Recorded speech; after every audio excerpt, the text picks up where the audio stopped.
Halika, magsuti tayo ng broccoli na mayroong chicken at saka carrots. Igigisa lang natin ang ating chicken sa bawang at saka sibuyas.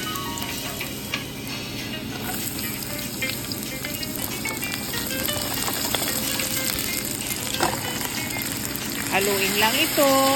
Then, nilalagay ko na yung ating carrots. Kasi mas matagal maluto yung carrots kaysa sa broccoli. Haluin lang. Tapos, naglalagay ako ng oyster sauce at saka soy sauce for seasoning. Haluin lang. Then, ilagay na natin ang ating broccoli. I-mix lang natin ng maigi at takpan. Pakuluin ng 8 minutes. At pagkulo, lalagyan natin ng black pepper. At saka naglalagay ako ng cornstarch para lumapot yung ating sabaw. Tapos iyan na po, luto na.